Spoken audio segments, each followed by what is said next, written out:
కొద్ది నిమిషములు దేవుని వాక్యమును ధ్యానించుకుందాం. ఆదికాండము 18వ అధ్యాయం 27వ వచనం చదువుతున్నాను, గమనించండి. అందుకు అబ్రహాము, ఇదిగో ధూళియు బూడిదనయునైన నేను ప్రభువుతో మాటలాడ తెగించుచున్నాను. ప్రార్థన చేసుకుందాం. సర్వోన్నతుడా, సర్వకృపానిధి, ప్రేమ కలిగిన యేసయ్య, ఈ సమయంలో నీ మాటలు మేము ధ్యానించుచు ఉండగా ఈ భస్మ బుధవారపు దినమున నీ వాక్యము ద్వారా మాతో మాట్లాడి నీ వాక్య ఉద్దేశములను మాకు వెల్లడి చేయమని, శ్రమకాలపు గుడారములోనికి మేము ప్రవేశించుచు ఉండగా 40 దినముల పాటు నీ సిలువను ధ్యానించగలిగిన సిద్ధపాటు నీ వాక్యము ద్వారా మాకు అనుగ్రహించమని, మంచి బోధకుడు, ప్రాణప్రియుడు, సిలువ సింహాసనాసీనుడైన యేసు నామములో వినయముతో వేడుకొనుచున్నాం పరమ తండ్రి, ఆమేన్. ప్రభునందు ప్రియులారా, యేసుక్రీస్తు ప్రశస్త నామములో మీకు కృప సమాధానము కలుగునుగాక, ఆమేన్. ప్రభునందు ప్రియులారా, ఈ దినము నుండి మనము సిలువను ధ్యానించనై ఉన్నాము. ఈ సిలువ ధ్యానములు అనేవి ఈ 40 దినముల పాటు ఎలాగూ ఏర్పాటు చేయబడ్డాయి. దానిని గురించిన చరిత్ర మనం చూచినప్పుడు పెద్దలైన వారు కొందరు ఈస్టర్ పండుగ చేసుకోవాలి అనే తలంపు వారికి దేవుడు అనుగ్రహించినప్పుడు, ఈస్టర్ పండుగ చేసుకోవాలి అనగా పునరుద్ధాన విజయమును గురించి మనం పండుగ చేసుకోవాలి అనుకున్నప్పుడు, సిలువ శ్రమలు లేనిదే పునరుద్ధాన విజయము లేదు అని వారు అనుకున్నారు. అనుకుని మనము మరణంపై క్రీస్తు విజయం పొందిన దాన్ని బట్టి మనము ఈ గొప్ప పండుగ చేసుకుంటూ ఉండగా 40 గంటల పాటు సిలువను ధ్యానించాలి అనగా పునరుద్ధాన పండుగకు ముందు 40 గంటల పాటు సిలువను ధ్యానించాలి అని వారు ఏర్పాటు చేసుకున్నారట. ఇది సుమారుగా 230 ఏడీలో ఇది ప్రారంభమైంది. ఇలాగున 40 గంటల పాటు సిలువను ధ్యానించి తర్వాత ఈస్టర్ పండుగ వారు చేసుకునేవారు. అయితే మత పెద్దలైన వారి కొందరికి కలిగిన తలంపు ఏమిటి అంటే 40 గంటలు చాలవు కనుక 7 దినములు, దానికి ఈస్టర్కు ముందున్న ఆదివారమును మట్టలాదివారముగా ప్రారంభించి 7 దినములు పరిశుద్ధ వారంగా మనం పాటిద్దాం. ఎందుకనగా యేసుక్రీస్తు ప్రభు వారు యెరూషలేములోనికి ప్రవేశించిన ఆ దినము మొదలుకొని ఈస్టర్ పండుగ మనం చేసుకునే వరకు కూడా ఈ సిలువ శ్రమలను ధ్యానించడం అనేది చాలా బాగుంటుంది, 40 గంటలు చాలడం లేదు అని వారు అనుకుని వారం దినముల పాటు ఈ సిలువను ధ్యానించుట అనేది వారు చాలా కాలం కొనసాగించారట.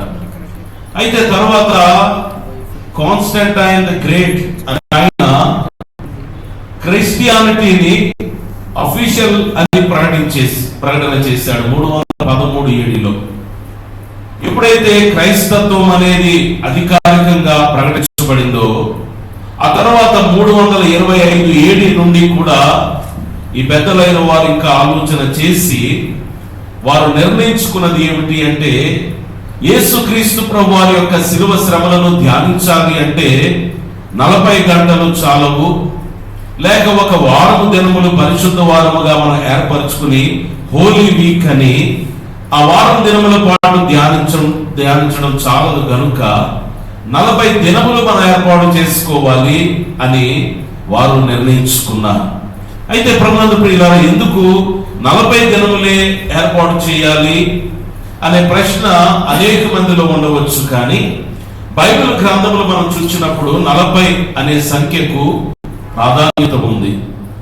అనేకమైన చోట్ల ఈ ప్రాధాన్యత కనబడుచు ఉన్నది. మొదటిగా నోవహు దినముల్లో వచ్చిన ఆ ప్రచండ వర్షం 40 రాత్రి పగళ్ళు ఉండడం అనేది బైబిల్ గ్రంథంలో ఆది కాండంలో మనం చూస్తూ ఉన్నాం. అలాగే ఇశ్రాయేలీయుల ప్రయాణం, అది కూడా 40 సంవత్సరములు సాగుట మనం ఎరిగిన వారమై ఉన్నాం. ఆ ప్రయాణంలో మోషే దేవునితో సహవాసము చేయుట, సీనాయి పర్వతంపైకి వెళ్ళి సహవాసము చేయుట అనేది కూడా 40 దినములు జరిగినట్టుగా మనం చూస్తూ ఉన్నాం. అలాగే ఏలియా యొక్క చరిత్రలో కూడా 40 దినములు అతడు ప్రయాణం చేసి హోరేబునకు చేరుకున్నట్టుగా దేవుని వాక్యములు మనం చూస్తూ ఉన్నాం. అలాగే యేసుక్రీస్తు ప్రభువారు బాప్తిసం పొందిన తర్వాత కూడా 40 దినముల పాటు ఆయన ఉపవాసం ఉండుట, అపవాది చేత శోధించబడుట అనేది బైబిల్లో మనం చూస్తున్నాం. అలాగే గొలియాతు కూడా 40 దినముల పాటు ఇశ్రాయేలీయులను సవాలు చేసి ఉన్నాడు అనే సంగతి బైబిల్లో కనబడుతుంది. అలాగే యోనా గ్రంథంలో కూడా 40 దినముల్లో మీరు పశ్చాత్తాపపడకపోతే దేవుని ఉగ్రత మీ పట్టణం మీదకి వస్తుందని, అది నాశనం అవుతుందని నోవహు ప్రకటన చేయడం, యోనా ప్రకటన చేయడం అనేది కూడా మనం చూస్తూ ఉన్నాం. ఇలా చూసినట్లయితే బైబిల్ గ్రంథంలో 40 అనే సంఖ్య ప్రత్యేకత కలిగిన దానిగా ఉంది. అలాగే పునరుద్ధానుడుగా మరణమును జయించిన యేసుక్రీస్తు ప్రభువారు కూడా 40 దినముల తర్వాత అనేక మందికి ఆ 40 దినములు ప్రత్యక్షమవుతూ 40 దినముల తర్వాత ఆరోహణమై వెళ్ళుట అనేది కూడా మనం చూస్తూ ఉన్నాం. ఇలాగున 40 అనే సంఖ్య, ఒకటి తక్కువ 40 కొరడా దెబ్బలు కూడా మనం చూస్తున్నాం. ఇది పాత నిబంధన గ్రంథంలో దేవుడు నియమించిన శిక్ష. దానికి మించిన శిక్ష విధించబడకూడదు. ఒకటి తక్కువ 40 దెబ్బలు శిక్ష ఒక వ్యక్తి తట్టుకోలేడు అనేది దేవుని యొక్క నిర్ణయం అయి ఉన్నది. ఇలాగున 40 అనే సంఖ్య అనేక రీతులుగా, ఈ సంఖ్య ఎక్కడెక్కడ వాడబడిందో ఆ సందర్భాలు మనం ధ్యానించగలిగితే అది పరీక్షకు, శ్రమకు, సిద్ధపాటుకు, తీర్పుకు సాదృశ్యముగా కనబడుచు ఉన్నది. అయితే ఈ మొదటి దినమును ఎందుకు భస్మ బుధవారము అని పిలిచారు? తప్పనిసరిగా ఈస్టర్ పండుగ ఆదివారం వస్తే ఈ మొదటి దినము తప్పనిసరిగా బుధవారమే వస్తుంది. అది ఖచ్చితం, ఎందుకంటే వారానికి 7 దినములు గనుక. అయితే ఎందుకు దీనిని భస్మ బుధవారము అని పిలిచారు? ఈ భస్మ బుధవారం అనే మాట దేనికి సూచనగా కనబడుచు ఉన్నది?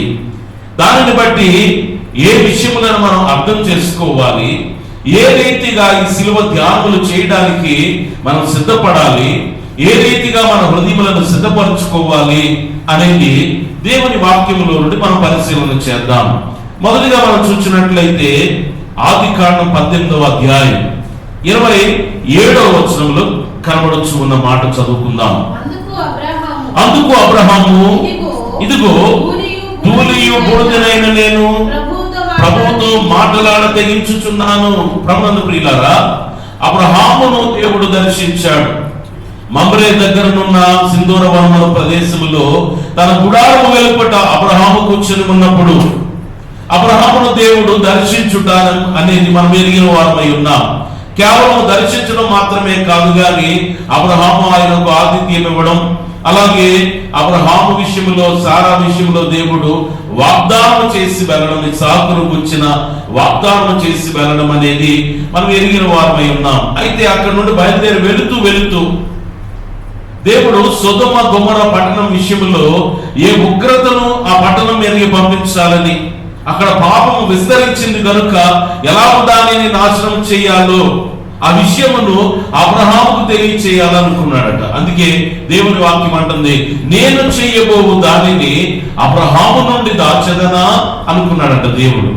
నేను చేయబోవు దానిని అబ్రహాము నుండి దాచదనా అనుకున్నప్పుడు అప్పుడు అబ్రహామునకు తెలియచేస్తున్నాడట, నేను ఇదిగో రేపటి దినం సొదొమ గొమొర్రా పట్టణముల మీదకి అగ్ని గంధకములను పంపించనై ఉన్నాను, అక్కడ ఉన్న వారందరూ సంపూర్ణముగా నిర్మూలమవుతారని దేవుడు తెలియజేసినప్పుడు, ప్రభునందు ప్రియులారా, ఆ మాటను విన్నప్పుడు అబ్రహాము విశ్వాసులకు తండ్రిగా మాత్రమే కాకుండా పాపులైన వారిని కూడా ప్రేమించేవాడిగా దేవునిని అడుగుచూ ఉన్నాడు, వేడుకుంటూ ఉన్నాడు.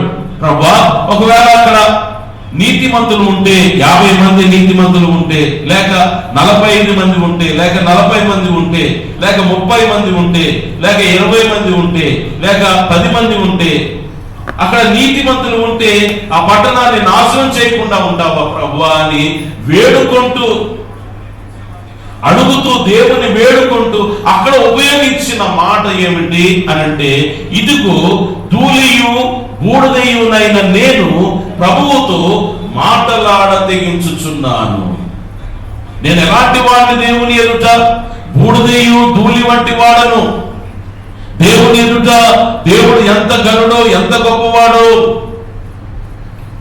ఎంతటి శక్తి కలిగిన వాడో, ఎంతటి అపరిమితుడో, పరిమితుడైన నేను దేవుని ఎదుట ఏ పాటి వాడను? కనుక తను తాను పోల్చుకుంటూ అంటున్నాడు, ఇదిగో బూడిదయు ధూళినైన నేను ఎలాంటి వాడిని? బూడిదను ధూళిని దేవుని ఎదుట. కాబట్టి అలాంటి వాడనైన నేను ప్రభువుతో మాటలాడ తెగించుచున్నాను. ప్రభువుతో మాట్లాడగలిగిన వాడెవడు అనగా పెద్దల యొక్క ఆలోచన ఏమిటి అనంటే, ఈ సిలువను ధ్యానించాలి అంటే, సిలువను అర్థం చేసుకోవాలి అంటే, నీ జ్ఞానం కంటే ఎక్కువగా, నీ ఆలోచన కంటే ఎక్కువగా, నీ అనుభవం కంటే ఎక్కువగా, నీ బైబిల్ పాండిత్యం కంటే ఎక్కువగా, నీ బైబిల్ పరిజ్ఞానం కంటే ఎక్కువగా నీలో ఉండవలసిన లక్షణం ఏమిటి అంటే తగ్గింపు. నిన్ను నీవు తగ్గించుకున్నప్పుడే ఆ సిలువదారి అయిన క్రీస్తును హెచ్చించి చూచినప్పుడే, ఆయన ఎంతటి ప్రేమను కనబరుచుచూ ఉన్నాడో ఆ ప్రేమను హెచ్చించి అర్థం చేసుకోగలిగినప్పుడే సిలువను నీవు ధ్యానించగలుగుతావు, సిలువ చెంతకు చేరగలుగుతావు, సిలువ సత్యములను గ్రహించగలుగుతావు, సిలువ స్వరూపమును చూడగలుగుతావు, సిలువ స్వరమును వినగలుగుతావు. ఇవన్నీ జరగాలి. తప్పనిసరిగా సిలువ ధ్యానములు చేసేవారు ఏం కోరుకుంటారు అంటే, తప్పక సిలువను గతంలో అర్థం చేసుకున్న దానికంటే మరి ఎక్కువగా నేను అర్థం చేసుకోవాలి. ప్రభువునందు ప్రియులారా, గత సంవత్సరం దేవుడు కృపను చూపించి ఉన్నాడు. 40 దినముల పాటు 40 అంశములను గూర్చి, సిలువ అంశములను గురించి ధ్యానించడానికి దేవుడు కృప చూపించి ఉన్నాడు. మీరు యూట్యూబ్ లో, ఆన్లైన్ లో ఆ టాపిక్స్ అన్ని చూడొచ్చు, దేవుడు అందించిన వర్తమానములవి. ఇప్పుడు మరి ఒక సంవత్సరం వచ్చేసరికి ఒక దేవుని సేవకునిగా నేను అనుకున్నది ఏమిటి అనంటే, మరి ఎక్కువగా ధ్యానించాలి, మరి ఎక్కువ ధ్యానించి మరి ఎక్కువ సిలువను గురించి బోధించాలి. ఇది నా ఆశ. ఒక దేవుని సేవకునిగా నా ఆశ ఆ విధంగా ఉంటే, విశ్వాసులుగా మీ యొక్క ఆశ మరి ఎక్కువగా సిలువను ధ్యానించాలి, మరి ఎక్కువగా సిలువ సత్యములను గ్రహించాలి, నేర్చుకోవాలి, సిలువ ప్రేమను అర్థం చేసుకొని దాన్ని పొందుకోవాలి అనే ఆశ ఎవరి మట్టుకు వారికి ఉన్నది. అయితే గతములో ఎంత తగ్గించుకున్నామో సిలువ ఎద్దకు వచ్చినప్పుడు, లేక స్వభావ సిద్ధంగా మనలో ఎంత తగ్గింపు ఉందో దానికి మించిన తగ్గింపు కలిగి కల్వరిగిరి చేరు మనస్సా అని పాడుకుంటాం కదా. కల్వరిగిరి యొద్దకు అనుదినము ఈ మనస్సును నడిపించుకుని ధ్యానపూర్వకంగా సిలువ యొద్దకు చేరతాం కదా. అలా చేరినప్పుడు మన హృదయం ఎలా ఉండాలి, మన తలంపులు ఎలా ఉండాలి, మన ఆలోచన ఎలా ఉండాలి అని చెప్పడానికి సూచనగా ఈ దినమునకు భస్మ బుధవారము అని పేరు పెట్టారు. Ash Wednesday. అందుకనే ఎలాగూ దేవుని ఎదుట ఏ పాటి వారము అంటే, బూడిదయు ధూళినైన నేను ప్రభువుతో మాటలాడ తెగించుచున్నాను అంటున్నాడు.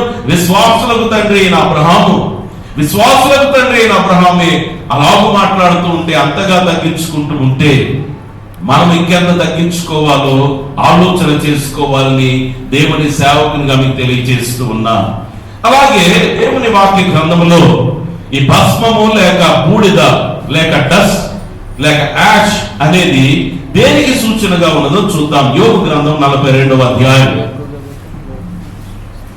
4వ వచనం నుండి చదువుకుందాం. నేను మాట్లాడగోరుచున్నాను, దయచేసి నా మాట ఆలకింపుము. ఒక సంగతి నిన్ను అడిగెదను, దానిని నాకు తెలియచెప్పుము. వినికిడి చేత నిన్ను గూర్చిన వార్త నేను వింటిని. అయితే ఇప్పుడు నేను కనులారా నిన్ను చూచుచున్నాను. కావున నన్ను నేను అసహించుకొని ధూళిలోను బూడిదలోను పడి పశ్చాత్తాపపడుచున్నాను. ప్రభునందు ప్రియులారా, ఇది దేనికి సూచనగా కనబడుచు ఉన్నది అంటే పశ్చాత్తాపమునకు సూచనగా కనబడుచు ఉన్నది. యోబు గారు అంటున్నారు, ఇప్పుడు వరకు వినికిడి చేత నిన్ను గూర్చిన వార్త నేను వింటిని. ఎన్ని రీతులుగా ఆయనను గూర్చిన వార్త, సువార్త మనం ఆలకిస్తూ ఉన్నాము. ఎన్ని రీతులుగా ఆయన మాటలను మనం ధ్యానిస్తూ ఉన్నాము. ఎన్ని క్రొత్త సంగతులు దేవుని వాక్య గ్రంథములో నుండి బోధింపబడుచు ఉండగా ఆలకించుచు ఉన్నాము. కానీ ఇప్పుడు ఈ సిలువ ధ్యానములోనికి వచ్చినప్పుడు ప్రత్యేకముగా ఈ 40 దినముల పాటు సిలువనే ధ్యానించే ముఖ్యమైన పని మనం పెట్టుకున్నప్పుడు, దీక్ష పూని ఈ పని చేయించు ఉన్నప్పుడు మన కోరిక ఏమై ఉండాలి, మన ఉద్దేశం ఏమై ఉండాలి అంటే వినికిడి చేత విని విడిచిపెట్టడం మాత్రమే కాకుండా, అయితే ఇప్పుడు నేను కనులారా నిన్ను చూచుచున్నాను.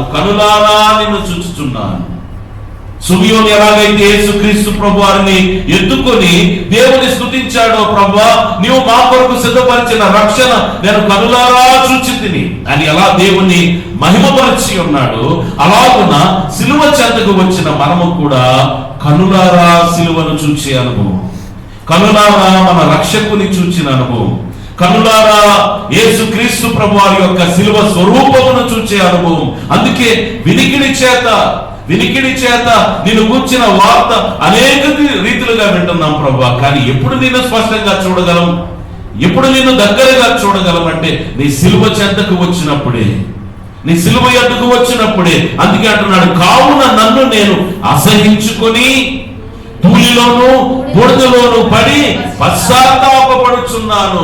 వింటూ ఉంటే ఏదో అనుకున్నాను, కానీ ఇప్పుడు కనులారా చూస్తూ ఉంటే, కనులారా నా కొరకు ఎంత శ్రమ అనుభవించావో చూస్తూ ఉంటే, కనులారా నీ బాధను అర్థం చేసుకుంటూ ఉంటే, చెవులారా నీ సిలువ స్వరమును నేను వింటూ ఉంటే అప్పుడు అర్థం అవుతుంది. అందుకే నేను ఏం చేస్తున్నాను, బూడిదలోను పడి బూడిదలోను పడి పశ్చాత్తాపపడుచున్నాను. ఇది దేనికి సూచన అనగా బూడిద పూర్వ దినములలో పశ్చాత్తాపమునకు సూచనగా కనబడుచు ఉన్నది. నేను పశ్చాత్తాపపడుచున్నాను అని చెప్పడానికి సూచనగా దినాల్లో బూడిద చల్లుకునేవారు, వస్త్రములు తీసి గోనె పట్ట కట్టుకునేవారు. అందుకనే భస్మ బుధవారము ఏమిటి అనంటే ఈ శ్రమకాలపు గుడారములోనికి మనం ప్రవేశించు ఉన్నప్పుడు, ఈ శ్రమకాలపు గుడారంలోనికి మనం ప్రవేశించే సమయానికి మనము పశ్చాత్తాపపడడానికి మన హృదయమును సిద్ధపరచుకోవాలి. ప్రతి ఆదివారం సర్వానందంలో ప్రవేశింపక పూర్వము మన పాప స్థితిని ఒప్పుకొనడం మేలు అని అనుకొని మన పాపములను ఒప్పుకొని అప్పుడు ఆరాధన చేయించు ఉన్నాం. కానీ ఇది ప్రత్యేకమైన సమయం, ఇది ప్రత్యేకమైన కాలం. ఈ శ్రమకాలం అనేది లేక సిలువ ధ్యానములు అనేవి శ్రమకాలపు గుడారంలోనికి ప్రవేశించిన అనుభవం అనేది ఏమిటి అంటే మన జీవితంలో ఏ నిల్వ పాపములు ఉన్నాయో, ఏ ఒప్పుకొనని పాపములు ఉన్నాయో, ఏ నైజ పాపములు ఉన్నాయో, ఏ క్రియలలో పాపములు ఉన్నాయో, ఏ ఆలోచనలలో పాపములు ఉన్నాయో, ఎన్ని విధముల పాపములు ఉన్నాయో వాటన్నిటినీ కూడా ఆయన సిలువ యొద్ద విడిచిపెట్టవలసిన దినములు ఈ దినములు. ఎందుకు ఈ శ్రమ? ఆయన పాపము చేసి ఉన్నాడనా? నిరపరాధ రక్తం అన్నారు కదా, ఆయన నిరపరాధి కదా, ఏ అపరాధము చేయలేదు కదా, పాపములో చేరని వాడిగా ఉన్నాడు కదా. అయినా ఎందుకు ఈ శ్రమ? ఎందుకు ఇంతటి శ్రమ అనుభవించాలి? ఒకవేళ ఈ శ్రమనే అర్థం చేసుకోవడానికి ప్రయత్నం చేస్తే, సంపూర్ణంగా అర్థం చేసుకుంటే గుండె పగిలి చనిపోతామన్నారు అయ్యగారు. అంతటి శ్రమ అలాంటి శ్రమను మనం ధ్యానిస్తూ ఉండగా మనలో తప్పక పశ్చాత్తాపం కలగాలనగా ఈ సిలువ ధ్యానములు ఎలా ఉండాలి అంటే తప్పక పశ్చాత్తాపమును కలిగించే సిలువ ధ్యానములుగా ఉండాలి. పశ్చాత్తాపమును కలిగించే శిలువ ధ్యానములు. ఎందుకంటే మన హృదయములో ఉండి రావాలని. ఏదో నామకార్థంగా నేను పాపం ఒప్పుకున్నాను అంటే కాదు, ఆచారముగా నేను ఒప్పుకున్నాను అంటే కాదు, మన అంతరంగము కరిగి సిలువను చూచు కొలది శిల సమానమైన మనస్సు నలిగి కరిగి నీరవుచున్నది అన్నట్టుగా మన శిల సమానమైన మనస్సు రాతి గుండె మన పాపం ఒప్పుకోమంటే నువ్వు పాపివి అంటే ఒప్పుకోదు, నువ్వు ఆజ్ఞ అతిక్రమించావంటే ఒప్పుకోదు. ఆదాములు మొదలుకొని ఎవరినైనా అడగండి ఒప్పుకోరు.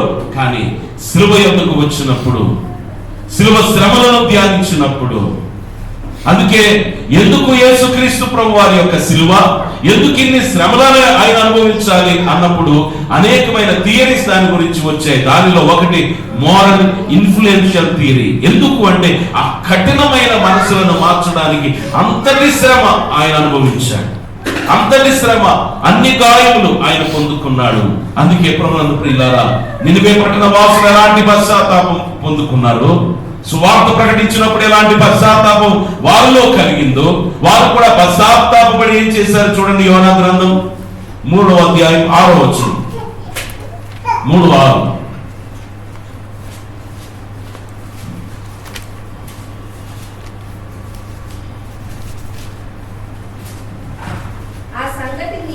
ఆ సంగతి నినివే రాజునకు వినబడినప్పుడు అతడును తన సింహాసనమును మీద నుండి దిగి తన రాజవస్త్రములు తీసివేసి గోనె పట్ట కట్టుకుని బూడిదలో కూర్చుండెను. రాజు సైతం చేస్తూ ఉన్న పని ఏమిటి అంటే, ఇదిగో నువ్వు పాపం చేయుచున్నావని, మీరు ఉగ్రతకు పాత్రులై ఉన్నారని, దేవుని ఉగ్రత మీ మీదకి రాబై ఉన్నదని ప్రకటన జరిగినప్పుడు వెంటనే ఆ సువార్తకు లోబడి, వెంటనే దేవుని మాటకు లోబడి అసలు ఏం చేస్తున్నాడంట, రాజవస్త్రములు తీసివేసి గోనె పట్ట కట్టుకుని బూడిదలో కూర్చుండెను. అందుకే ప్రభునందు ప్రియులారా, ఎందుకు ఈ శిలువ ధ్యానములు అంటే, మనలో నుండి నిజమైన సంపూర్ణమైన పశ్చాత్తాపమును వెలికి తీయడానికే ఈ శిలువ శ్రమల ధ్యానం. ఎంతగా ధ్యానిస్తామో అంతగా ఆయన ప్రేమను అర్థం చేసుకోగలుగుతాం. ఆయన ప్రేమను అంతగా అర్థం చేసుకున్నప్పుడు, ఆయన మనల్ని అంతగా ప్రేమించినప్పుడు మనం ఎందుకు తిరిగి ప్రేమించలేకపోతున్నాము, మనం ఎందుకు ఆయన ఆజ్ఞలు పాటించలేకపోతున్నాము, మనం ఎందుకు ఆయన చిత్తమును నెరవేర్చలేకపోతున్నాము అనే పరివర్తన సంబంధిత ఆలోచనలు మనలో పుట్టినప్పుడు నిజమైన పశ్చాత్తాపము కలుగుతుంది ప్రియులారా. అందుకే అలాంటి పశ్చాత్తాపం మనలో కలగాలని దేవుడు కోరుకుంటూ ఉన్నాడు. అందుకే దైవజనులు దేవదాసయ్య గారు అన్న మాట, భస్మ బుధవారం యొక్క మరి యొక్క పేరు పశ్చాత్తాప దినం. అట. ఎందుకంటే మనం పశ్చాత్తాపడాలి, నిజమైన పశ్చాత్తాపం మనలో కలగాలి. అది దేవుడు కోరుకుంటూ ఉన్నాడు. ఆ పశ్చాత్తాపం అనేది లేకపోతే అసలు క్రిస్టియన్ లైఫ్ కే మీనింగ్ లేదు, అర్థం లేదు.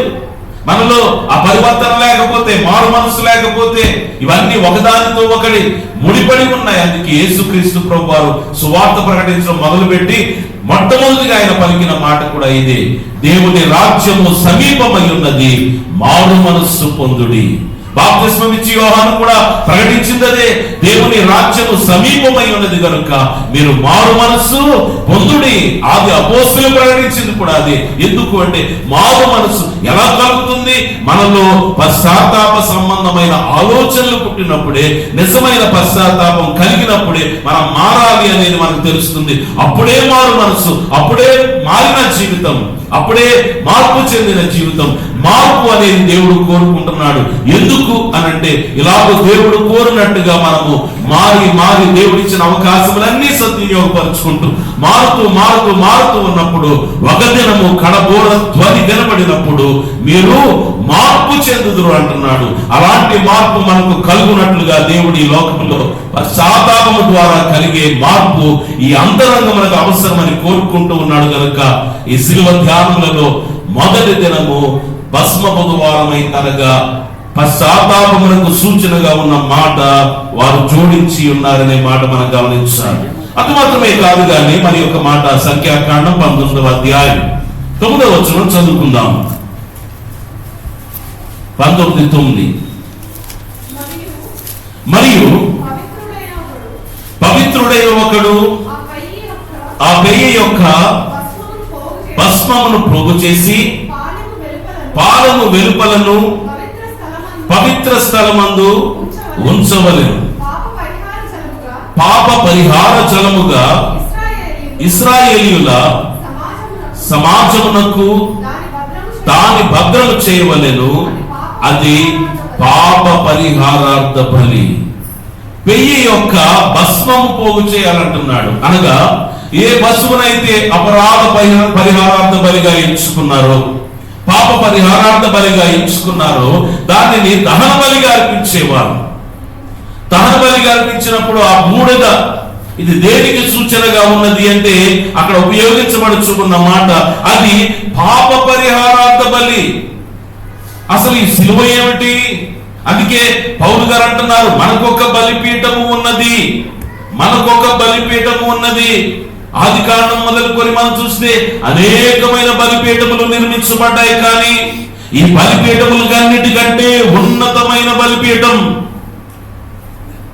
ఈ బలిపీఠం యొద్ద అర్పించబడిన బలిని బట్టి మానవులలో ప్రతి ఒక్కరూ రక్షింపబడడానికి అవకాశం, అలాగే కాలములకు పరిమితము లేకుండా అన్ని కాలములకు చెందిన వారు రక్షింపబడడానికి సూచనగా ఈ పాప పరిహారార్థ బలి, ఈ అపరాధ పరిహారార్థ బలి అర్పించబడింది. అందుకే దానినే మనం ధ్యానించనే ఉన్నాం. అపరాధం ఎవరిది, బలి ఎవరయ్యారు? ఈ సత్యములను మనం ధ్యానించుకున్నప్పుడు అసలు శిక్ష ఎవరిది, శాపం ఎవరిది, పాపం ఎవరిది?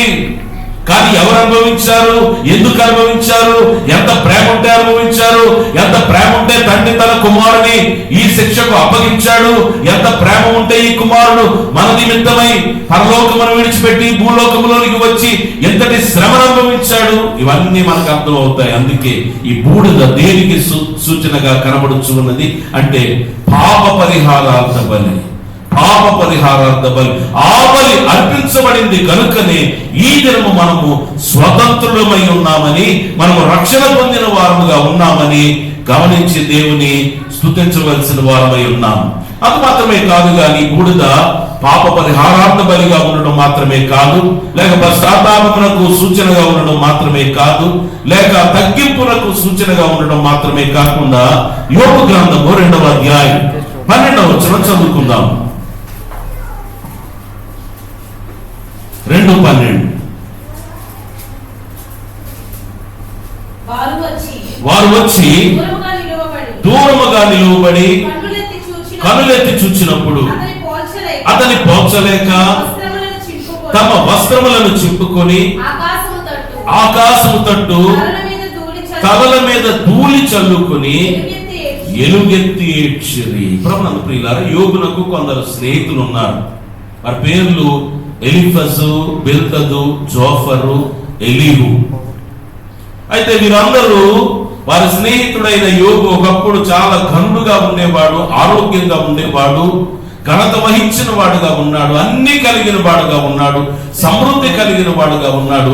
ఇప్పుడు శ్రమలో ఉన్నాడు, అన్నిటినీ అందరినీ కోల్పోయాడు, అనారోగ్యముతో ఉన్నాడు అనే విషయాన్ని తెలుసుకుని వచ్చారట. వారు వచ్చి దూరముగా నిలువబడి కనులెత్తి చూచినప్పుడు అతన్ని పోల్చలేక తమ వస్త్రములను చింపుకొని ఆకాశము తట్టు తలల మీద ధూళి చల్లుకొని ఎలుగెత్తి ఏడ్చారట. అనగా ఈ ధూళి చల్లుకోవడము, బూడిద చల్లుకోవడం అనేది బాధను వ్యక్తము చేయుటకు సూచనగా కనబడుతుంది.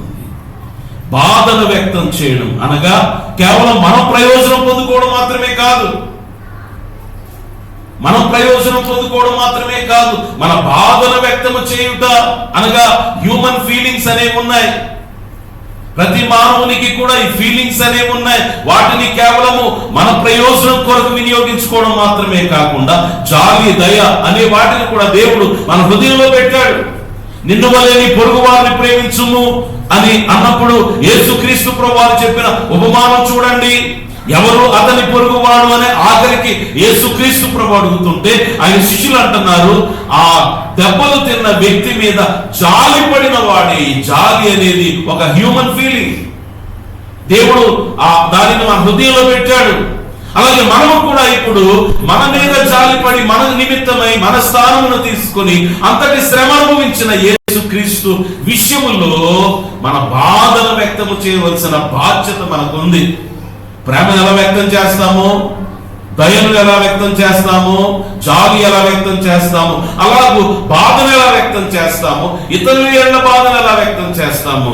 ఇక్కడ యోబు తన స్నేహితుని విషయంలో, తన స్నేహితులందరూ వచ్చి యోబు విషయంలో ఎలా బాధను వ్యక్తం చేస్తున్నారు, ఎందుకు బాధను వ్యక్తం చేస్తున్నారు, దూరం నుండి చూచి అతన్ని పోల్చలేక అంటున్నాడు. ఏంటంట? పోల్చలేకపోయారట, పోల్చలేకపోయారు. అదే మాట దేవుని వాక్యం కూడా అంటుంది 53వ అధ్యాయంలో మనం చూస్తే, స్వరూపమైనను సొగసైనను లేని వాడిగా ఉన్నాడు. పోల్చలేని వాడిగా 10,000 మందిలో నేనతని కనుగొనగలను, నా ప్రియుడు అతి మనోహరుడని చెప్పగలిగిన అలాంటి ప్రియుడు ఇప్పుడు పోల్చలేనట్టుగా మారిపోయాడు కదా. 52వ అధ్యాయ యెషయా గ్రంథం చూడండి, 52:14 వచనం చదవండి. నిన్ను చూచి ఏ మనిషి రూపము కంటే అతని ముఖమును, నర రూపము కంటే అతని రూపమును చాలా వికారమని చాలా మంది ఎలాగో విస్మయం పొందిరో. చాలండి, చాలా మంది విస్మయం పొందుతున్నారట. మనిషి ముఖముగా కూడా లేదు, మనిషి రూపముగా కూడా లేదు. దాసుని స్వరూపం అన్నారు కదా, ఆ దాసుని వలె కూడా లేదు ఆయన రూపం ఇప్పుడు. అందుకే నేను చూచి ఏ మనిషి రూపము కంటే అతని ముఖమును, నర రూపము కంటే అతని రూపమును చాలా వికారముగా మారిపోయాడట, పోల్చలేనట్టుగా మారిపోయాడట. యోబు స్నేహితులు వచ్చి ఎంత సుందరుడుగా ఆరోగ్యంగా కనబడే యోబును చూచి ఉన్నవారు ఇప్పుడు ఈ స్థితిలో చూస్తూ పోల్చలేకపోయారట, వారి బాధను వ్యక్తం చేస్తారట. మనము కూడా క్రీస్తును చూడగలిగితే, క్రీస్తును అర్థం చేసుకోగలిగితే, ఆయన సుందర రూపం ఏమిటో అర్థం చేసుకోగలిగితే, ఇప్పుడు వికారమైన రూపం, సొగసు లేని రూపం, ఆ రూపమును చూచినప్పుడు తప్పక మన బాధను వ్యక్తం చేయవలసిందే. పైగా ఎందుకు? ఆయన బట్టి బాధపడటం కాదు, మన స్థితిని బట్టి మనం బాధపడాలి, మన దుస్థితిని బట్టి మనం బాధపడాలి.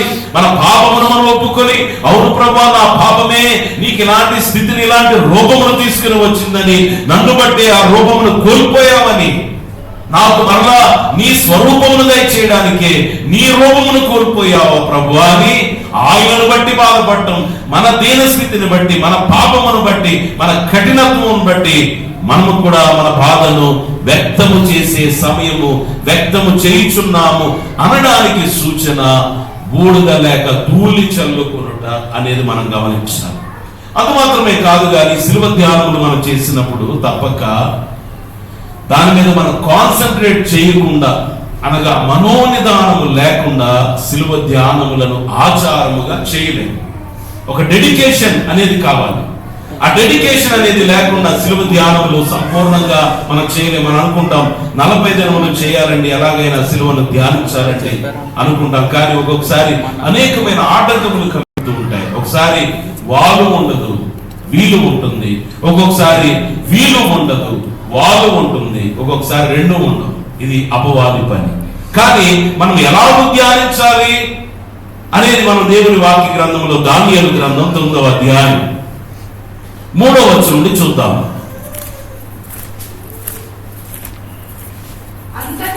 అంతటా నేను గోనె పట్ట కట్టుకుని ధూళి తలపైన వేసుకుని ఉపవాసం ఉండి ప్రార్థన విజ్ఞాపనలు చేయుటకై ప్రభువుకు దేవుని ఎదుట నా మనస్సును నిబ్బరము చేసుకుంటేని, నా మనస్సును నిబ్బరము చేసుకున్నారంటున్నాడు దానియేలు గారు. ఎన్నో బాధ్యతలు ఉన్నాయి ప్రధానమంత్రి, ఎన్నో పరిస్థితులు, ఎందరో శత్రువులు ఉన్నారు ఆ రాజ్యంలో, ఎన్నో విధములుగా ప్రయత్నములు చేస్తున్నారు ఈయనకి హాని చేయాలని. అయినప్పటికీ కూడా ఏం చేస్తున్నాడట? నేను గోనె పట్ట కట్టుకుని ధూళి తలపైన వేసుకుని ఉపవాసం ఉండి ప్రార్థన విజ్ఞాపనలు చేయుటకై ప్రభువుకు దేవుని ఎదుట నా మనస్సును నిబ్బరము చేసుకుంటేని, నా మనస్సును నిబ్బరము చేసుకుంటేని, అనగా బూడిద చల్లుకుని పని చేయించుకున్నాడు. కనుక మనము కూడా ఈ భస్మ బుధవారం దినమున తీసుకోవాల్సిన నిర్ణయం ఏమిటి అంటే, ఎన్ని ఆలోచనలు ఉన్నా, ఎన్ని భావములు ఉన్నా, ఎన్ని బాధ్యతలు ఉన్నా, ఎన్ని ఆటంకములు కలిగినా ప్రభువా నీ సిలువను ధ్యానించాలి. ఖచ్చితంగా నీ సిలువను అనుదినము నేను ధ్యానిస్తాను, ఈ 40 దినముల పాటు నేను ధ్యానిస్తానని మన మనస్సును నిబ్బరము చేసుకోవాలి. మనోనిదానము కలిగిన వారముగా ఈ సిలువ ధ్యానములు చేయాలని దేవుని సేవకునిగా మీకు తెలియజేస్తున్నాను. అలాగే తర్వాత వచ్చిన కూడా చదవండి. దానియేలు 9వ అధ్యాయం.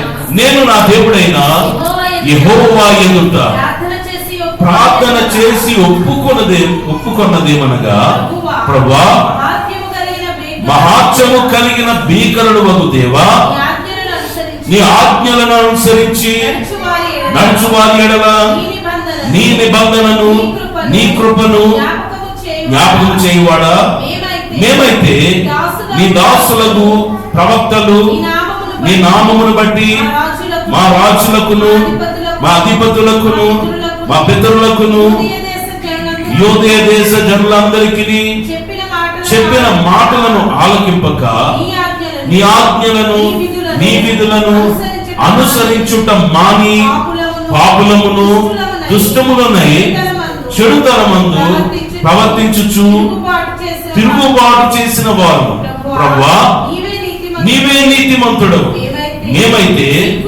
సిగ్గు చేత ముఖ వికారం పొందిన వారు, మేము నీ మీద తిరుగుబాటు చేసితిమి. దానిని బట్టి నీవు సకల దేశములకు మమ్మను తరిమితివి. యెరూషలేములోను యూదయ దేశములోను నివసించుచు స్వదేశ వాసులుగా ఉన్నట్టు పరదేశ వాసులుగా ఉన్నట్టు ఇశ్రాయేలు వారందరికీ మాకును ఈ దినమున సిగ్గే తగి ఉన్నది. ప్రభువులారా, ఈ వాక్యములన్నీ వివరించడానికి సమయం లేదు, కానీ ఎలాగున పశ్చాత్తాపపడుచు ఉన్నాడు, ఎలాగున దానియేలు పాపమును ఒప్పుకుంటూ ఉన్నాడు. ఆయన ఏమంటున్నాడు, ప్రభువా మహాత్మ్యము కలిగిన భీకరుడు వగు దేవా, నీ ఆజ్ఞలను అనుసరించి నడుచు వారి ఎడల నీ నిబంధనను నీ కృపను జ్ఞాపకము చేయువాడా, మేమైతే నీ దాసులకు ప్రవక్తలు నీ నామమును బట్టి మా రాజులకును మా అధిపతులకును మా పితరులకును యోదయ దేశ జనులందరికీ చెప్పిన మాటలను ఆలకింపక, ప్రవక్తల ద్వారా నువ్వు తెలియజేశావు, ప్రవక్తల ద్వారా ప్రకటింపజేశావు, అయినా మేము ఆలకించలేదు. పైగా ఏం చేశాం? నీ ఆజ్ఞలను నీ విధులను అనుసరించుట మాని పాపులము దుష్టులమై చెడుతనమందు ప్రవర్తించుచు తిరుగుబాటు చేసిన వారము అనగా ఒప్పుకుంటున్నాడు పాపం. ఎంతటి భక్తుడే, ఎంతటి ప్రార్థనాపరుడే తన పాపమును ఒప్పుకుంటున్నాడు. వారు చేసిన తిరుగుబాటు ఏమైందో, ఇశ్రాయేలీయులు చేసిన తిరుగుబాటు ఏమైందో, ఆజ్ఞాతిక్రమం ఏమైందో ఒప్పుకుంటున్నాడు. అలాగే నీవు నేను కూడా ఆయన సన్నిధానంలో మన పాపములను ఒప్పుకోవాలని, ప్రభువా నీవే నీతిమంతుడవు అంటున్నాడు. నీ నీతి గొప్పది, కానీ నీవు నీతిమంతుడు అయ్యుండి కూడా పాపి వలె శిక్ష అనుభవించావు తండ్రి అని మన ఎడల ఆయన చూపుచు ఉన్న ప్రేమను అర్థం చేసుకుని, ఆయన నీతిని గుర్తించి, ఆయన నీతిని ధ్యానించి, ఆయన నీతిని ఘనపరిచి, ఆ నీతిని మనకు అనుగ్రహించడానికి ఎలాంటి శ్రమ అనుభవించాడో దానిని కూడా మనము ధ్యానించాలని దేవుని సేవకునిగా మీకు తెలియజేస్తూ ఉన్నాను. అలాగే మరి ఒక మాట చూచి ముగించుకుందాం. ఆదికాండం 2వ అధ్యాయం 7వ వచనం.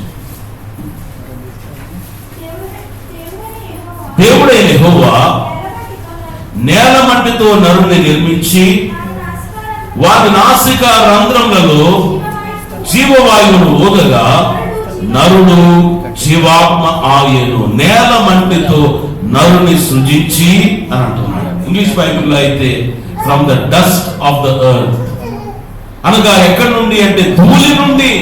నేల మట్టితో అనుంది గాని ధూళి నుండి దేవుడు మానవుని సృజించాడట. భస్మము నుండి దేవుడు మానవుని సృజించాడట. అందుకే ప్రభునందు ప్రియులారా, ఎక్కడి నుండి అంటే మనము కూడా ఇప్పుడు మరలా, ప్రభువా ఇదిగో మమ్మల్ని మేము సమర్పణ చేసుకుంటున్నాం. ఎలాగైతే నేల మంటితో నరుని సృజించి ఆ నరులోనికి నీ జీవవాయువును ఊదావో, అలాగూ మరలా నేను పాపిని ప్రభువా, నేను మరణమునకు పాత్రుడై ఉన్నాను, నేను మరణించిన వాడను, పాపమును బట్టి జీవము లేని వాడను, జీవము అడగడానికైనా అర్హుడను కాను, అలాంటి నన్ను నీవు కృప చూపించి బ్రతికించుచున్నావని మరలా మనలను మనం దేవుని చేతికి సమర్పించుకున్న వారమైతే మరలా ఆయన ఈ శిలువ ధ్యానముల ద్వారా మనము పొందుకునే ఈ భక్తి ద్వారా మనం పశ్చాత్తాపడిన దాని ద్వారా ఆయన మరలా ఆయన జీవవాయువును మనలోనికి ఊదేవాడై ఉన్నాడు. అనగా నూతన పరచబడటానికి ఇది మంచి సమయం. ఎందుకంటే చాలా బిజీ లైఫ్ లో మనం ఉన్నాం, చాలా బిజీగా ఉన్నామండి. అసలు అవకాశం లేదండి, ప్రార్థన చేసుకోవడానికి అవకాశం లేదు, దేవుని వాక్యం చదువుకోవడానికి అవకాశం లేదు అనుకుంటూ ఉన్నాం. ఎందుకంటే ప్రీఆక్యుపైడ్ మైండ్ తో మనం ఉన్నాం. మన ఆలోచనలన్నీ కూడా మన పనులు, మన బాధ్యతలు, మన కష్టాలు, మన ఇబ్బందులు, మన బాధలు, మన అనారోగ్యాలు, మన భారాలు, ఇవన్నీ వీటితో నిండిపోయి ఉన్నాయి. అయినా మనమైతే శ్రద్ధ కలిగి ప్రభువా ఇదిగో ఈ సమయాన్ని నీ కొరకు నేను వెచ్చిస్తానని, నా భక్తిని, నా ఆత్మను బలపరుచుకునే సమయమని, నా భక్తిని వృద్ధి చెందించుకునే సమయమని, నా నీతిని వృద్ధి చెందించుకునే సమయమని, నా పాపమును ఒప్పుకునే సమయమని, నన్ను నేను నీ రక్తములో కడుగుకునే సమయమని, నీ శిలువ స్వరమును చెవులారా ఆలకించే దినములని మనం గ్రహించగలిగితే ప్రభునందు ప్రియులారా తప్పక అట్టి సమర్పణ, ఎలాంటి సమర్పణ, from the dust of the earth అన్నట్టుగా నేల మట్టి వలె మరలా మనలను మనం దేవుని చేతికి అప్పగించుకుంటే, ఒకవేళ గతంలో జీవితం ఎలా ఉందో తెలియదు కానీ ఇప్పుడైతే మరలా ఆయన రూట్ మనం ఆలోచన చేయగలిగితే, అంతరంగంలో నుండి మనం ఆలోచన చేయగలిగితే మన జీవితం ఎలా ఉందో మనకు అర్థం అవుతుంది. మన జీవితం ఎలా ఉందో ఈ శిలువ ధ్యానం మనకు వెల్లడి చేస్తాయి. దాన్ని అర్థం చేసుకుని దాన్ని బాగు చేసుకునే మంచి అవకాశం ఇది, మంచి అవకాశం. ఎందుకంటే ఈ బిజీ లైఫ్ లో అవకాశం లేదనుకునే ఈ జీవితంలో ఏది ముఖ్యం? ఆత్మ ముఖ్యమా, శరీరం ముఖ్యమా? ఈ ఆత్మ కొరకు యేసుక్రీస్తు ప్రభువారు చేసిన ఈ ఆత్మను ధ్యానించినప్పుడు తప్పక మనము ఆయన ప్రేమను గుర్తించగలుగుతాం. అప్పుడు ఈ ఆత్మ యొక్క విలువ ఏమిటో అందుకే అంటున్నాడు, మీరు విలువ పెట్టి కొనబడిన వారు. మన విలువ మనకు తెలియదు, అర్థం చేసుకోలేకపోతున్నాం. కానీ ఆ విలువ ఏమిటో, ఎంత విలువ చెల్లించాడో, ఎంత మూల్యము చెల్లించాడో, విమోచన క్రయధనముగా ఎంతటి మూల్యమును ఆయన చెల్లించి ఉన్నాడో అర్థం చేసుకోగలిగితే తప్పక ఈ శరీరం కాదు, ఈ ఆత్మ ముఖ్యమైనదని, ఈ ఆత్మ కొరకు నేను జీవించాలని, ఈ ఆత్మ కొరకు నేను ఏదైనా చేయడానికి ఇది మంచి అవకాశం అని, ఇది మంచి తరుణం అని, ఆయన సిలువ యొద్దే నా జీవితాన్ని నేను బాగు చేసుకోగలనని మనకు అర్థమైనప్పుడు తప్పక దీక్ష కలిగి మనం సిలువ ధ్యానములు చేస్తాం. తప్పక అందుకే ఇది చేయడానికే దీనిని శ్రమకాలపు గుడారము అన్నారు. ఈ గుడారములోనికి ప్రవేశిస్తాం. అదే మోషే ప్రత్యక్షపు గుడారములోనికి ప్రవేశించినప్పుడు, అతి పరిశుద్ధ స్థలములోనికి ప్రవేశించినప్పుడు, లేక ప్రధాన యాజకుడైన అహరోను అతి పరిశుద్ధ స్థలములోనికి ప్రవేశించినప్పుడు ఆ కరుణాపీఠం మీదకి వచ్చి దేవుడు ఎలా మాట్లాడాడో అలాగున మనము కూడా ఈ శ్రమకాలపు గుడారములోనికి ప్రవేశించినప్పుడు ఎలా ప్రవేశించాలి అది కూడా తెలియజేస్తున్నాడు. చూద్దాం. యెషయా గ్రంథం 2వ అధ్యాయం 10వ వచనం చదువుకుందాం. 2:10.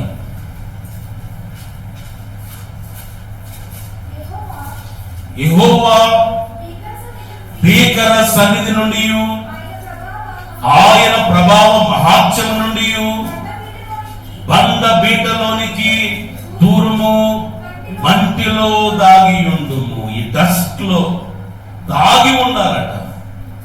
ఏమంటున్నాడు? బండ బీటలోనికి దూరము. బండ అనగా ఏమిటి? బండ అనగా ఎవరు? ఆ బండ క్రీస్తే అని పౌలు చాలా స్పష్టంగా తెలియజేస్తూ ఉన్నాడు. బండ బీట అనగా మన నిమిత్తమై, మన పాపముల నిమిత్తమై ఆయన శరీరంలో ఏర్పడిన గాయములే బండ బీటలు. అందుకే ఏమంటున్నాడు? బండ బీటలో దూరాలట, బండ బీటలో దూరాలట. ఆయన గాయములలోనికి చొచ్చి ఆయన గాయములలో నివాసము చేస్తూ ఉన్నట్టుగా ఆయన రక్తములో ముంచబడిన అనుభవం, ఆయన గాయములను మనమే పొందుకున్న అనుభవం, అలాంటి అనుభవంలోనికి మనం వెళ్ళినప్పుడు ఆత్మీయంగా తప్పక శిలువ ధ్యానముల ప్రయోజనం మనం పొందుకుంటాం. అందుకే బండ బీటలో దూరము. పరమగీతంలో కనబడుచుకున్నది కదా, బండ సందులలో ఎగురు నా పావురమా అంటున్నాడు. మనము పావురముల వలె ఎలాగూ ఆయన శిలువ యొద్దకు ఎగిరి వెళ్ళి ఆయన గాయములలోనికి ప్రవేశించి ఆయన గాయములలో నివాసము చేసిన అనుభవం, నివాసము చేసిన చేసిన అనుభవం, అలాగ నివాసం చేస్తూ మట్టిలో దాగి ఉండము అంటున్నాడు. ఈ 40 దినముల పాటు కూడా మనం కూడా శ్రమకాలపు గుడారములోనికి చేరి మంటిలో దాగి ఉన్నట్టుగానే ఇక ఏ తలంపులు మనలోనికి రానివ్వకుండా అవకాశం ఉన్నవారైతే నిజంగా ఈ బాధ్యతలు, ఈ ఒత్తిడిలో, ఈ జీవన పోరాటంలో లేకపోతే 40 దినములు ప్రత్యేకపరుచుకొని శిలువ ధ్యానములు చేయగలిగితే ఎవరితో సంబంధం లేకుండా కేవలం ఆయనతోనూ ఆ శిలువతోనూ మాత్రమే సంబంధం కలిగిన వారముగా ఆ శిలువ నీడలో మనం గడపగలిగితే మన భక్తి జీవితం ఎంత ఉన్నతంగా మారిపోతుందో ఆలోచన చేయండి. అప్గ్రేడ్ అవ్వాలంటున్నారు. ఇప్పుడు అందరూ సాఫ్ట్వేర్ జాబ్ వాళ్ళని అడుగుతూ ఉంటే లేటెస్ట్ లాంగ్వేజెస్ ఏమున్నాయో నేర్చుకోవాలంటే ఆ సాఫ్ట్వేర్స్ నేర్చుకుంటేనే మాకు మంచి ఫ్యూచర్ ఉంటుంది అంటున్నారు. అప్గ్రేడ్ అవ్వాలి. ఈ మధ్య డాక్టర్ అనే MBBS దాని గురించి కొంత ఎంక్వైరీ చేసాం. మా పాపను చదివించాలా వద్దని. కొందరు చెప్పిన మాట ఏమిటి అంటే ప్లెయిన్ MBBS అంటున్నారండి. ప్లెయిన్ కోర్స్ అలాగా ప్లెయిన్ MBBS అంటున్నారు. PG చేస్తేనే వాల్యూ ఉందండి, అంటే అప్గ్రేడ్ అయితేనే వాల్యూ ఉంది. ఎంత సీనియర్స్ అయినా కూడా పోస్ట్ గ్రాడ్యుయేషన్ కావాలట. మెడిసిన్ లో కూడా ఇదివరకు డాక్టర్ అంటే MBBS అంటే ఎంత వాల్యూ ఉండేదో. ఇప్పుడు ఎవరిని అడిగినా కూడా వారు ఏమంటున్నారంటే అప్గ్రేడ్ అవ్వాలి, కెరియర్ లో అప్గ్రేడ్ అవ్వాలి, ఫ్యాషన్ లో అప్గ్రేడ్ అవ్వాలి, సివిలైజేషన్ లో అప్గ్రేడ్ అవ్వాలి, స్టైల్లో అప్గ్రేడ్ అవ్వాలి, ఆహార నియమాల్లో అప్గ్రేడ్ అవ్వాలి, జీవన విధానంలో అప్గ్రేడ్ అవ్వాలి. కానీ ఆత్మీయంగా అప్గ్రేడ్ అవడానికి సమయాన్ని వెచ్చిస్తున్నామా? ఒకవేళ నిజముగా దాన్ని కోరుకున్న వారమైతే ఈ శిలువ ధ్యానములు మంచి అవకాశం అని, మంచి సమయం అని దేవుని సేవకుడిగా మీకు తెలియజేస్తూ ఉన్నాను. నాకు కుదరదు అనుకోకండి, నాకు కాదు అనుకోకండి. అవకాశం ఉన్నప్పుడు దేవుని మందిరానికి రండి. ఒకవేళ అవకాశం కుదరకపోయినా ఇంటిలో ఒక సమయమును, ఒక నియమమును ఏర్పాటు చేసుకుని ఉదయము, సాయంకాలము, రాత్రి, మధ్యాహ్నము ఏ సమయం వీలవుతుందో ఆ సమయం సిలువను ధ్యానించండి. సిలువను బట్టే మనము విలువ పొందుకోగలుగుతాం. ఈ ఆత్మ సంబంధమైన విలువను బట్టే పరలోక రాజ్యంలో మనం ప్రవేశించగలుగుతాం. అందుకే ప్రియమైన దేవుని బిడ్డలారా, దేవుడు నన్ను ప్రేరేపించిన దాన్ని బట్టి మీకు తెలియజేస్తున్నాను. ఈ జీవితంలో ఎన్ని విధములు మనం అప్గ్రేడ్ అయినా ఆత్మీయంగా అప్గ్రేడ్ అవ్వకపోతే, ఆత్మీయంగా న్యూ బార్న్ అవ్వకపోతే, మనం మరలా తిరిగి జన్మించకపోతే మనము దేవుని రాజ్యంలో ప్రవేశించలేము. అందుకే చిన్న బిడ్డలను